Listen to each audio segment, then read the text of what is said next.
All right, passionates. So the time is now 1:18 a.m. I have to be to work at 8 a.m. But y'all gonna get this episode today, okay? So we are starting out with vocabulary. Here we go. First word on our handy dandy homemade whiteboard: retire. Because I know sometimes I'll give y'all words and I'll tell you, or I'll give you passion points and I'll tell you write this down. But if you're watching the premiere with me, you can't write as fast. So that means you're going to have to rewatch it. And some of y'all ain't going to rewatch it just because you're like, oh my God, but it's so long. So here we go. Retire. Leave one's job and cease to work, typically upon reaching the normal age for leaving employment. Ignore that period. For leaving employment. Y'all don't talk about my handwriting. You just need to be able to see me writing it so you can write it too. Okay. That's definition 1. Definition 2 is withdraw. I'm using shorthand. To or from a particular place. The next word, resign.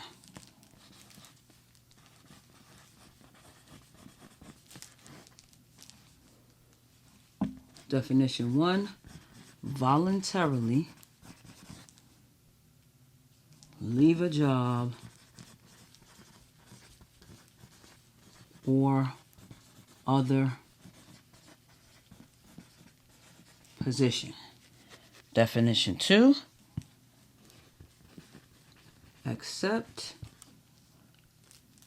that something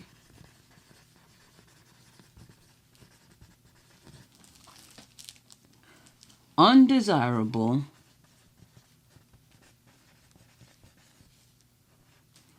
cannot be avoided. Our next word, quit. The intransitive, that's what we're focusing on today, the intransitive form of this verb. Intransitive.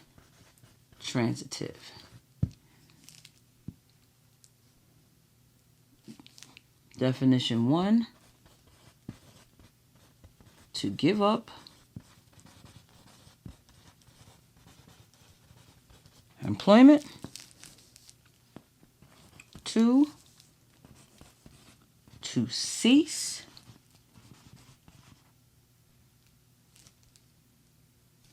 and my erasers across the room. Y'all hold on. Where were we? We were at quit. My whiteboard is fire, right? To cease normal, expected, or necessary action. Third definition, to admit defeat. Think about these words while the opening credits roll. We getting straight into the episode today. Passionate. Let me tell you something. So what is this Passion PSA podcast? Who am I? Well, they call me Passion, short for passion, no last necessary. Why is there no last name necessary? Because the first name says it all. I am passion and all that embodies. What do I do here? I give you the life coaching that you know you need, but don't enroll yourself in. When did I start? Actually, 2017. I'd leave a PSA on my Instagram regarding something I'd observed, and now we've evolved to this. Why do I do it? Why not? If even one person is able to take away one thing that changes their life, someone else's life, or changes the world for the better, then I've done what I was charged to do. So come on in, sit and listen for a while. There's something here for everyone at the Passion PSA podcast. Greetings and salutations, my beloved passionates, newcomers, visitors, and guests. Welcome to episode 6 of season 8 for real this time of the Passion PSA podcast, where I, passion no last necessary, your get you right guru, issue a weekly public service announcement about whatever I've observed or was on my mind. This is a for your consideration zone where the objective is to offer you a perspective you may not have previously considered to A, expand your thinking, and B, aid you in becoming a better version of yourself, and for others. This is a safe space, but not necessarily a delicate one. I'll never rob you of your right to feel what you feel, same way I won't sugarcoat the truth to make it more palatable. The goal is to get you to higher, more expanded thinking so you can operate as your highest and best self. If you're new here, affirmations are our first order of business so we can intentionally raise the vibration and start on one accord. Let's get on the same frequency. If you're ready, go ahead and take a deep breath. You are always welcome to repeat after me or to use this time to state your own affirmations. I have high standards. I am only bound to my expectations of myself. I say what I mean and mean what I say. I am committed to my wellness. I am committed to my boundaries. I respect my boundaries. I uphold my boundaries. I model how I want my boundaries respected. I am my greatest advocate. I am well. It is well. All is well. Well is all. Ashe, ashe, ashe. So passioners, I know you're probably wondering why we started with vocabulary and definitions. Today, I'm responding to a listener letter of sorts. So the question was posed to me, how do you retire yourself and have other people retire you from positions that you no longer choose to assume? Now, this passionate gave the example that when they were younger, they were the fighter. It was the wait until my XYZ comes, right? And then they were the family member handling other people's dirty work, but not because they wanted to fight. They didn't even like fighting, but because they pinned a few tails on a few donkeys. Anytime there was a conflict that was escalating to hands, by default, the expectation was for them to be the one to scuffle. And there were more times that they carried out the task more so not to look soft by not fighting than even for agreeing with the necessity of violence. They liken the experience of fighting other people's battles in youth to the responsibility of parenthood and share that it's wild trying to guide someone through something you're still trying to figure out yourself. Now, do I think they were trying to say that they don't want to be a parent anymore? No. But the overwhelm of always having to be the decision maker and the responsible party, especially when you're dealing with people who casually and very intentionally shirk responsibility, can be a very heavy load to bear. And when you're under heavy weight, especially weight you don't desire to be under, what happens? You either become unable to carry it anymore, or you say FTS and refuse to carry it anymore. So I thought about the language used, and my first question was, is retire the word they meant? Remember, retiring isn't just leaving the job. It's ceasing to work. So in conversation recently, right, one of my friends, they said that they didn't know when our friend circle would reconnect because I've retired as the planner. And that's not 100% accurate if for no other reason the wrong vocabulary was used. I didn't retire from being the organizer. I quit. Everybody in that circle knows how to assemble people. Everybody in that circle has access to each other. But nobody in that circle is taking initiative to bring everyone together except me. To bypass the group text to come to me and say, it would be nice if we all got together, in my opinion, is manipulative. Time out though, Passion. If all y'all friends, what's the big deal? I organize stuff for my friends all the time. The big deal is exactly what my friend said. If I don't do it, it won't be done because no one else will. So think about this. It is always easy to show up when all you have to do is show up. Message. But in order for there to be something for you to show up to, somebody has to do the work. I got tired of being the somebody in this space. I created the space so everyone could communicate with each other directly. And y'all still can't come into space and say, hey, I miss y'all. Anybody down or available for a link up? like that's too much for you? Because then y'all don't really fool with each other like that. And I'm not going to be the glue holding this together for people who don't want to be attached. I didn't retire. I quit. I go to work and have to deal with people that aren't pulling their weight. You think I'm dealing with it off the clock for free? At my expense? You're bugging. And technically, it could qualify as a resignation because I have said it outright. I gave notice. I advised this group on multiple occasions that it's nothing keeping anyone else from reaching out and requesting some in-person time. And everybody acknowledged the truth of that. So then it's intentional. And I told them, I'm not assembling y'all anymore until y'all start putting some effort in. Until then, I'll just show up to wherever I'm invited. Needless to say. Now, have I resigned from a relationship? I sure have, complete with a letter of resignation. Did the other party take me seriously? I would hazard to say no, because they reached out to me a year later as though nothing happened to tell me they were in town, why they were there, and when they would be available. I know you lying. But they never responded to my resignation letter. And while it might seem comical in this context or delivery, I think that might be where our passionate reached the point of asking how to not only make the point, but make it stick. Now, I'm not going to read the entirety of the message, but the most important part of what I said was, yada, yada, blah, blah, blah, XYZ gets ignored, gets dismissed, conveniently gets lost in your messages or slips your mind. At the point where this is consistent over years. At the point where I feel like you take me or what I'm working on for a joke. I can respect it because you're entitled to how you feel, but I will in no way participate in it. I respect your talent and your intellect. You've accomplished much, and I admire that. That was why I wanted to work with you.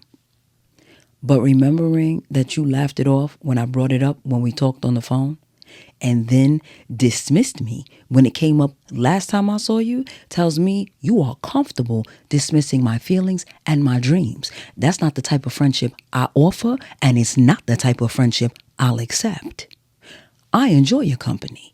We have shared good laughs, but you hurt my feelings and disappointed me too many times. The last time was the last time. I wrote this with the full understanding that this may be ignored or laughed at, but it was necessary for me to give the honesty I desire.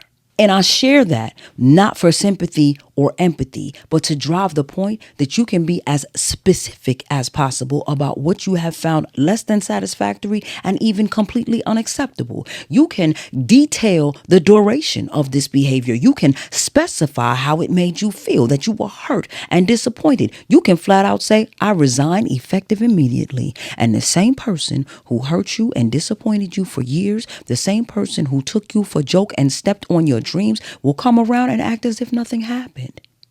And someone will say, well, Passion, maybe they just thought you needed to cool off. They could have been telling you they were in town because they wanted to apologize in person.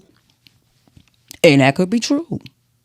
But if I tell you I'm off you in October of 2022 and you don't say a word to me until October 23, and when you finally do speak to me, you don't lead with that, I have no reason to believe that's what type of time you're on, especially if our history shows you have a pattern of dismissing my issues with you and you never acknowledged receiving the message in the first place. So passionate listener, keep that in mind. You can set your boundaries, but a person who has never respected your feelings generally isn't going to start respecting them when you're ready to cut them off. Very often, they'll double down and try to gaslight you like what you're feeling isn't your constant state. It's a fleeting feeling that you'll be over in a moment. They won't respect your boundaries either. So the next question becomes, how good have you been at setting boundaries and holding them? You got to hold the line if you want people to take you seriously. If you're the person that says, I'm sick of this, I'm not putting up with this anymore, and then when you calm down, you're back to tolerating what you were just screaming was intolerable, they learn to receive your outburst as just a tantrum. In my friend group, we ain't gathering because I'm holding the line. I set the boundary. I'm not moving, and I'm not letting anybody cross the boundary or manipulate me into moving my boundary line. Set the boundary and hold the line. Something else I want you to consider. Don't let guilt or even observation make you put the uniform back on. What do I mean? If you're quitting, or even if you're just going on strike, if you're still looking at the situations, you sometimes see what people are doing wrong and that it's an easy fix. You see them floundering and your reflex is to jump in and help. The guilt of watching them struggle, lose, or fail can make you feel like overstepping your own boundary. Don't. Some people never learn how to do because they never have to do. You keep tying their shoelaces. Eventually, they're only going to be able to wear sneakers with the straps because they can't tie them themselves. Struggle isn't more comfortable for you. It may be more navigable, but discomfort is discomfort, whether it's a paper cut or a broken limb. And everybody has to learn how to maneuver through. How many things did your parents not teach you? I bet there are things that you're currently figuring out right now that your parents never had to consider, much less learn. So how are they going to teach you? Or what about the decisions you made that were in direct opposition to what your parents told you? Do you remember ever being told, I'm not helping you. You made this decision and now you got to deal with the consequences. do you remember getting a handle on the situation and the very same people who wouldn't help you before, all of a sudden, they being way more amenable? Pastor, I don't really think your issue is that you don't know how to retire or quit or resign or go on strike. I think you might have to ask yourself if you feel like you didn't give enough of something at some point. So you feel like it's your responsibility to keep doing even at the expense of yourself. And if it's not that, ask yourself if you fear their long-term or future resentment because they blame you for their lack of success. Sometimes we don't want to do something for someone, but we also don't want them to hold it against us that we didn't want to do it. And if it's not that, is the bigger issue that you don't know who you are without someone to serve. You were everybody's bodyguard as a youth. You've been a parent for how long? If most or all of your life has been spent with you having to be something or someone for someone or everybody else, how much of your life has been spent figuring out who you are to you? Are you good with who you are to you? Or is that why you want to retire from these roles for others? Set the new terms. And if you determine that you need to not be there everything so you can be your something, I caution you to be mindful of what you disclose and to whom. Sometimes you tell people that you need your time back so you can serve you. They realize how much of a loss that'll be to them, and they find ways to ensure that they stay in your priority rotation. So less might be more. As opposed to, It's time for me to pour into me. maybe It's time for you to take full responsibility for you. and set limits on whether you're willing to help, how you're willing to help, and when you'll help. There will almost certainly be pushback. People who have barely or never shown up for you will have a laundry list of reasons why you should continue on in dissatisfaction. Change the station. More self-care, less unsolicited opinions, okay? I hope that helps. And if it doesn't, we have another listener letter to answer next week on unsolicited opinions. Okay? That's sitting at Soul Passionates. If you have listener letters, feel free to send them to me at my brilliant friend passion@gmail.com. Other questions, comments, and concerns can be left in the comments section. If you'd like to make a donation to support this pod, you can do so via Linktree, Zelle, or PayPal. The links are in the description box. And if that's too rich for your blood, help me help others help themselves by sharing this to a few of your friends. All support is needed and appreciated. And with that, your Get You Right Guru is signing off. Go forth, be great, be filled with bliss, be armed and empowered with knowledge.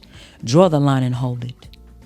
Decide if you really want to retire, quit, or just go on strike until y'all can come to amicable terms at the bargaining table. And in all things, be passionate. See you later.